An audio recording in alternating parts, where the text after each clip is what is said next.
Hello दोस्तों, आप सबका बहुत बहुत स्वागत है। दोस्तों, आज की वीडियो में हम क्लास 11th केमिस्ट्री में एक महा इंपॉर्टेंट क्वेश्चन करने वाले हैं, जो है हमारा ऊष्मागतिकी का प्रथम नियम। ठीक है, ऊष्मागतिकी का प्रथम नियम क्या होता है, इसका व्यंजक क्या होता है, इसको प्रूफ हम करेंगे और आज हम आपको प्रूफ करके बताएंगे चीजों को कि क्या क्या होता है। ठीक है, तो सबसे पहले दोस्तों जो ऊष्मागतिकी का जो प्रथम नियम है ये होता क्या है, पहले हम उसको समझ लेते हैं। ठीक है, तो दोस्तों जो ऊष्मागतिकी का जो प्रथम नियम है वो सन 1940 में दिया गया था। सन 1940 में दिया गया था और इस नियम का जो प्रतिपादन है वो मेयर और हेल्महोल्ट्ज, यहां पर मैंने ये लिख दिया, मेयर और हेल्महोल्ट्ज नामक वैज्ञानिक ने किया था ऊष्मागतिकी के प्रथम नियम का प्रतिपादन। समझ लिया। अब ये नियम क्या कहता है, तो ये जो नियम है ऊष्मागतिकी का प्रथम नियम है, ये कहता है दोस्तों मेरे कि जो ऊष्मा होती है, ऊष्मा को हम व्यक्त करते हैं क्यू से। किससे व्यक्त करते हैं? क्यू से। तो ये जो नियम कहता है कि जो ऊष्मा होती है इसको ना ही हम उत्पन्न कर सकते हैं, इस ऊष्मा को ना ही हम नष्ट कर सकते हैं, ना ही हम उत्पन्न कर सकते हैं, ना ही हम इसे नष्ट कर सकते हैं। ये जो ऊष्मा है वो तो एक रूप से दूसरे रूप में परिवर्तित हो जाती है, दूसरे रूप में परिवर्तित हो जाती है। इसे हम कभी नष्ट नहीं कर सकते, इसे हम कभी उत्पन्न नहीं कर सकते। समझ में आपको आ रहा? जैसे दोस्तों हम हमारे एक एग्जाम्पल के थ्रू समझते हैं। जैसे मान के चलो अभी मैं भूखा हूं, मान के चलो मैं अभी भूखा हूं। ठीक है, अब यदि मैंने खाना खा लिया तो मुझे क्या मिल गई? ऊष्मा मिल गई। मुझे क्या मिल गई? ऊष्मा मिल गई। अब मैं फिर से भूखा हो जाऊंगा, है ना? तो आप ये कहोगे कि सर आपको ऊष्मा मिल गई थी तो आपको फिर से भूख क्यों लगी? आपकी जो ऊष्मा मिली थी वो नष्ट हो गई, इसलिए तो आपको फिर से भूख लगे आई। सर नहीं मेरे भाई, ऐसा नहीं है।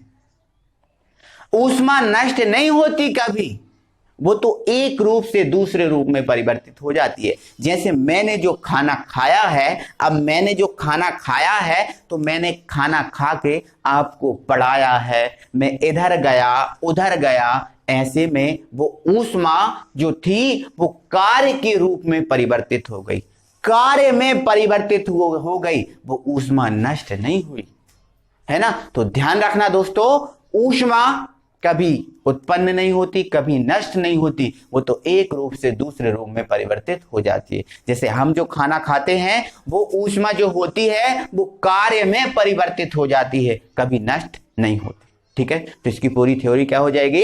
इस नियम का प्रतिपादन सन 1940 में मेयर और हेल्महोल्ट्ज नामक वैज्ञानिक ने किया था। इस नियम के अनुसार ऊष्मा को ना ही कभी उत्पन्न किया जा सकता है और ना ही कभी नष्ट किया जा सकता है, इसे केवल एक रूप से दूसरे रूप में परिवर्तित किया जा सकता है।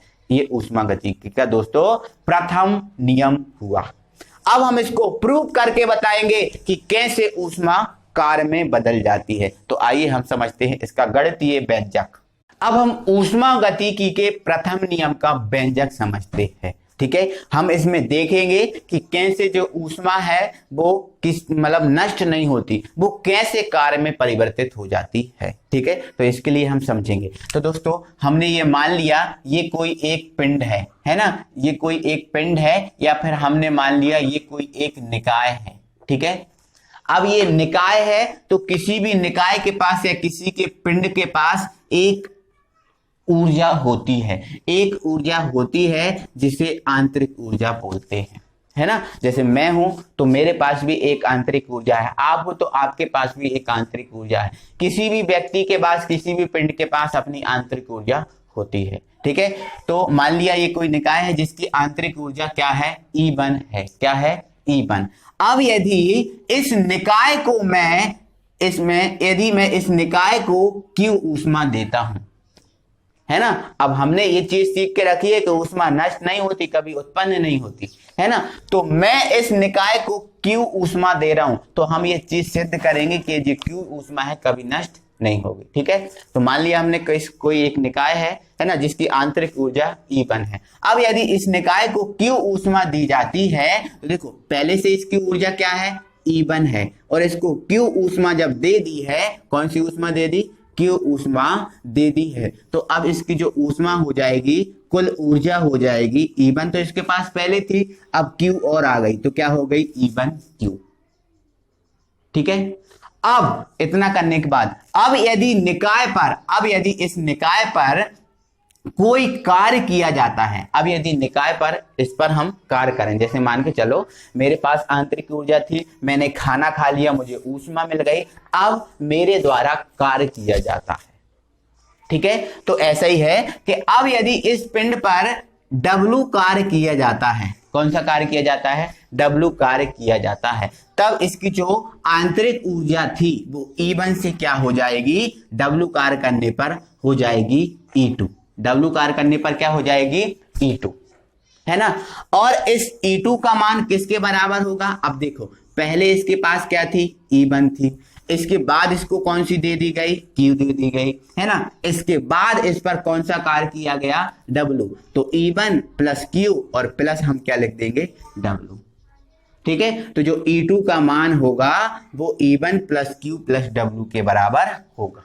ठीक है, तो इसकी थ्योरी क्या लिख लोगे, माना किसी निकाय की आंतरिक ऊर्जा E1 है, यदि इस निकाय को Q ऊष्मा दी जाती है तब इसकी ऊष्मा E1 प्लस Q हो जाती है, और यदि फिर इस निकाय पर W कार्य किया जाता है तब इसकी आंतरिक ऊर्जा E2 होगी, जो E1 plus Q plus W के बराबर होगी। एनी प्रॉब्लम, ठीक है, इतना आपको थ्योरी में लिखना है। ठीक है, अब हम आपको आगे समझाते हैं। ठीक है, तो अब ठीक है, अब हमने देखा E2 इसके बराबर है, इन सब के बराबर है ना, तो अब E2 जो है वो किसके बराबर है, E1 प्लस Q और प्लस W, इसके बराबर है। ठीक है, आप क्या कीजिए दोस्तों, इस E1 को आप इधर ले जाइए, तो ये हो जाएगा आपका E2 माइनस E1 बराबर Q प्लस W, बराबर क्या हो गया, Q plus W। Any problem, इधर तक आपको कोई प्रॉब्लम है, मुझे लगता है कोई प्रॉब्लम नहीं होगी। ठीक है, अब देखो आपको पता है दोस्तों, ये जो E1 और E2, E क्या है, आंतरिक ऊर्जा, है ना, E क्या है, आंतरिक ऊर्जा, सॉरी E1 क्या है, आंतरिक ऊर्जा, और E2 भी क्या है, ऊर्जा ही है ना। अब ये दोनों ऊर्जाएं हैं और ये माइनस लगा दिया तो क्या हो जाता है, ऊर्जा में परिवर्तन, ऊर्जा में क्या है, परिवर्तन। तो ये लिखा है E2 माइनस E1, मतलब ये ऊर्जा में क्या है, परिवर्तन, और ऊर्जा में जो परिवर्तन होगा, आज के बाद याद रखना, जो परिवर्तन होता है उस परिवर्तन को हम डेल लगा के व्यक्त करते हैं। ठीक है, तो अब डेल किस में परिवर्तन है, ये ऊर्जा में परिवर्तन है, और ऊर्जा को हम किससे व्यक्त करते हैं, E से, है ना, तो ये जो हो जाएगा E2 माइनस E1 है वो किसके बराबर हो जाएगा, डेल E के। एनी प्रॉब्लम, तो ये हो गया डेल E, कोई दिक्कत नहीं है, समझ गया ना। ठीक है, यहाँ पर ये Q और यहाँ पर हमने लिख दिया W। ठीक है, ये लिख दिया W, कोई दिक्कत है। अब हमने Q क्या है, इसको दी गई ऊष्मा, और W क्या है, इस पर किया गया कार्य।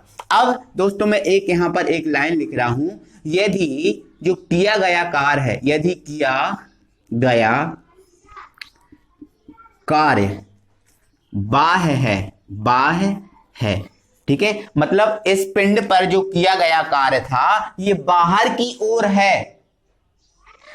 तो ध्यान रखना दोस्तों, किसी पिंड की बात करें या फिर किसी की बात करें, जो कार्य है हमेशा बाहर की ओर ही किया जाता है। ठीक है, जैसे मान के चलो मुझे कोई ऊष्मा दी गई, अब मैंने उस पर कार्य किया, है ना, तो ऊष्मा दी गई तो वो ऊष्मा घटेगी नहीं, बोलो घटेगी नहीं। मैं यदि कार्य करूंगा तो जो मैंने खाना खाया है वो पचेगा कि नहीं, बिल्कुल पचेगा, तो ऊष्मा है वो कम होती जाएगी। ठीक है, तो यदि इस पर किया गया जो कार्य है वो बाह्य है तो जो W है वो W किसके बराबर हो जाएगा, माइनस W के। ये W बराबर माइनस W क्यों, बाह्य कार्य के लिए जो कार्य होता है वो माइनस में आता है। ठीक है, तो W बराबर माइनस। ठीक है, तो इसमें हम रख देंगे डेल E बराबर Q minus W, del E बराबर Q minus W। Any problem? इतना आपको आई होप कि कोई दिक्कत नहीं होगी, पूरा सब समझ में आ गया होगा। ठीक है, आगे अब हमने दोस्तों एक प्रक्रम पढ़ा था, एक चक्रीय प्रक्रम है ना, चक्रीय प्रक्रम है ना। तो हमने इसमें चक्रीय प्रक्रम में देखा दोस्तों देखा था कि जो प्रारंभिक ऊर्जा होती है वो अंतिम ऊर्जा के बराबर हो जाती है। प्रारंभिक ऊर्जा जो होती है वो अंतिम ऊर्जा के बराबर हो जाती है। कौन से प्रक्रम में, चक्रीय प्रक्रम में। ठीक है, तो हमने देखा इस पिंड की प्रारंभिक ऊर्जा क्या है, E1 है, और इसकी अंतिम ऊर्जा क्या है, तो अंतिम ऊर्जा निकाली थी हमने क्या है, E2। ठीक है, तो चक्रीय प्रक्रम में प्रारंभिक ऊर्जा अंतिम ऊर्जा के बराबर हो जाती है, तो चक्रीय प्रक्रम में क्या हो जाएगा, जो E1 होगा वो किसके बराबर हो जाएगा, E2 के बराबर हो जाएगा, E2 के बराबर हो जाएगा। या फिर हम ऐसा कहें कि जो E2 होगा वो किसके बराबर हो जाएगा, E1 के बराबर हो जाएगा। Any problem? ठीक है, क्योंकि ये चक्रीय प्रक्रम में दोनों ऊर्जाएं बराबर होती हैं। ठीक है, अब आप इसको इधर ले जाओ तो ये हो जाएगा आपका E2 माइनस E1 बराबर क्या हो जाएगा, 0। अब ये भी क्या है, ऊर्जा में परिवर्तन, तो इसको हम क्या लिख सकते हैं, डेल E बराबर 0। Any problem? डेल E बराबर 0। अब डेल E बराबर क्या आ गया, 0 है ना, तो डेल E का मान जो 0 आया है वो हम रख देंगे समीकरण 1 में, समीकरण 1 में। तो है ना, हम क्या लिख देंगे, यहां पर हम लिख देंगे, ठीक है, डेल E का मान यहां पर हम लिख रहे हैं। ठीक है, डेल E का मान समीकरण 1 में रखने पर है ना, तो डेल E का मान हम जब समीकरण 1 में रखेंगे तो समीकरण 1 को पहले हम उतार देंगे, डेल E बराबर Q माइनस W। तो डेल E का मान कितना है, 0 है, देखो 0 है तो यहां रख दो आप 0 बराबर Q माइनस W।